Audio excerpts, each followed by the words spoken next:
غزوہ تبوک کے بعد اب یہ تقسیم ہو گئی کہ دین کے مختلف شعبے ہیں، جہاد کریں گے، زبان سے لڑیں گے، تلوار سے لڑیں گے۔ آج پاکستان کیا پورے عالم اسلام کی اکثریت عوام کی بات کر رہا ہوں، حکمرانوں کی نہیں، عوام کی بات کر رہا ہوں، وہ اس وقت دلی طور پر بھی، ذہنی طور پر بھی، لسانی طور پر بھی فلسطین کے مسلمانوں کے ساتھ ہیں۔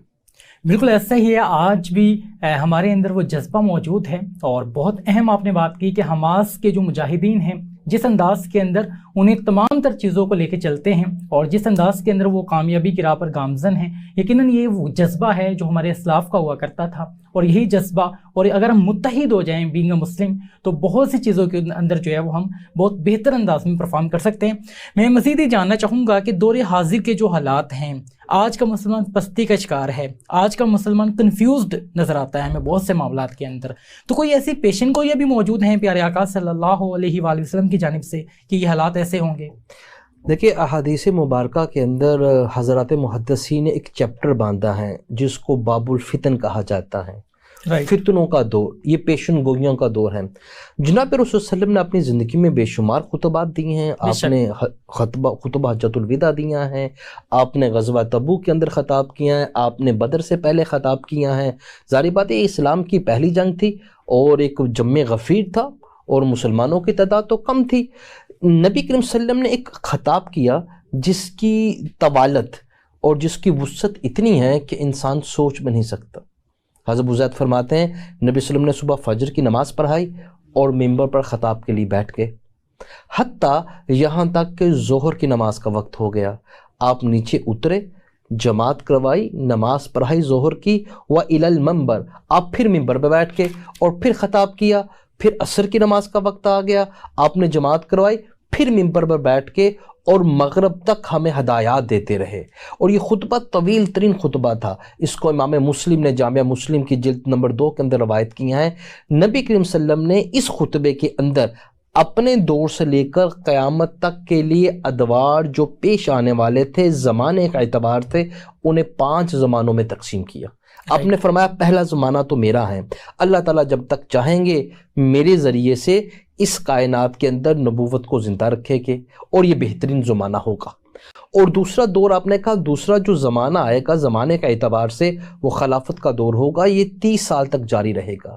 حضرت ابوبکر صدیق سے لے کر حضرت سیدنا علی رضی اللہ عنہ خلافت کا دور ہوگا، اور فرمایا یہ علی النبوہ منہج علی النبوہ، یہ نبوت ہی کے طرز پر چلے گا۔ اور پھر تیسرے دور کے بارے میں فرمایا ظلم کا دور آئے گا، ملوکیت کا دور آئے گا اور جبر کا دور آئے گا، جس کے اندر باپ تخت کے لیے بیٹے کو اور بیٹا تخت کے لیے باپ کو قتل کرے گا۔ اموی دور آیا، عباسی دور آیا، فاطمی دور آیا، اور فرمایا یہ دور بھی تقریباً 1000 سال تک رہے گا جس کے اندر ظلم ہوگا۔ پھر آپ نے چوتھا دور کہا، فتنوں کا دور کا، جس کے اندر آج ہم زندگی بسر کر رہے ہیں۔ فرمایا فتنوں کا دور ہوگا، ظلم کا دور ہوگا، قوت کا دور ہوگا، جس کے پاس لاٹھی ہوگی، جس کے پاس طاقت ہوگی وہ حکمرانی کرے گا، مظلوم ہوگا۔ یہ دور نبی صلی اللہ علیہ وسلم نے فرمایا اس دور کے اندر ایک نوجوانوں کی جماعت ہوگی جو بیت المقدس کی حفاظت کرے گی، اور وہ دنیا کی ملامت کرنے سے نہیں گھبرائیں گے یہاں تک کہ قیامت برپا ہو جائے گی۔ بہت اہم انداز کے اندر تمام ادوار کا آپ نے یہاں پہ تذکرہ کیا کہ یہ جو دور ہے یہ فتنوں کا دور ہے، اور چوتھا دور آپ نے ذکر کیا۔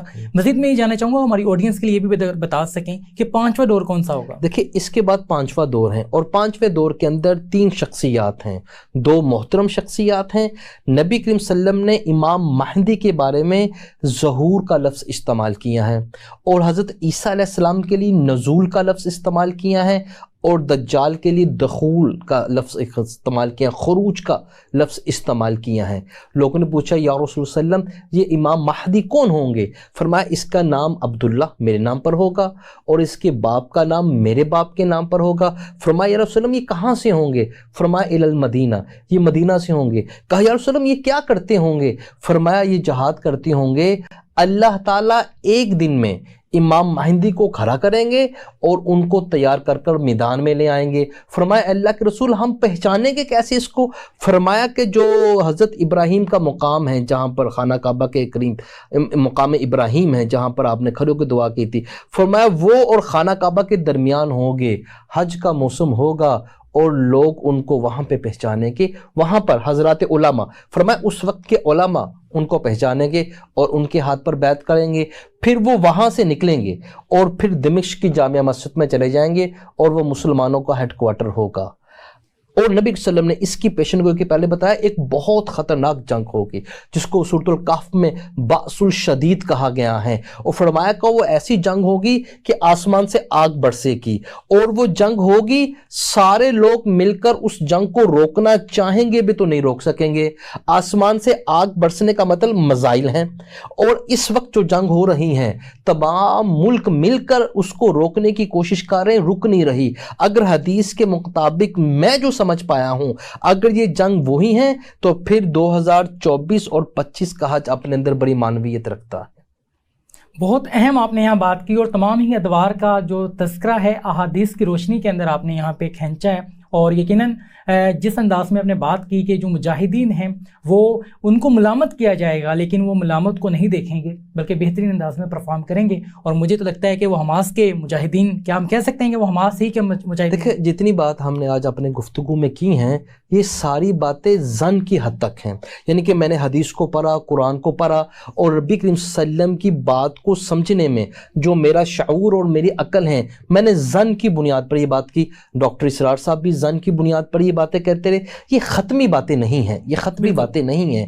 نبی کریم صلی اللہ تعالی وسلم کی جو پیشن گوئیاں ہیں وہ تو ویسے ہی رہیں گی, اور حضرت عیسیٰ علیہ السلام کا نزول ہے, اور ان نزول کے بعد ہاں یہ بات تو ہم کنفرم کہہ سکتے ہیں نبی کریم صلی اللہ علیہ وسلم نے فرمایا کہ یہ جو چوتھا دور ہوگا قرب قیامت کے قریب کا دور ہوگا, اس دور میں سب سے پیور مسلمان, خالص مسلمان شام, فلسطین اور دمشق کے اندر ہوں گے, اور وہ جہاد فی سبیل اللہ میں مصروف ہوں گے. اس وقت ہم یہ تو کہہ سکتے ہیں کہ پوری دنیا کے اندر جو خالص جہاد اس وقت ہو رہا ہے, یعنی کہ اس میں کوئی شک بھی نہیں ہے.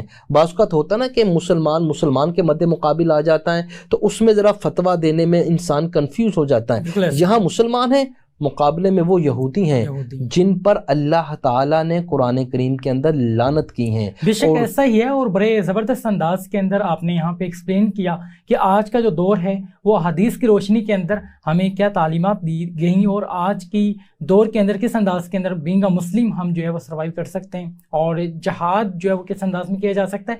ہماری گفتگو کا سلسلہ اسی انداز میں جاری ہے. مجھے بریک کے لیے کہا جا رہا ہے, بڑھتے ہیں ایک بریک کی جانب اور ملتے ہیں ایک چھوٹے سے بریک کے بعد.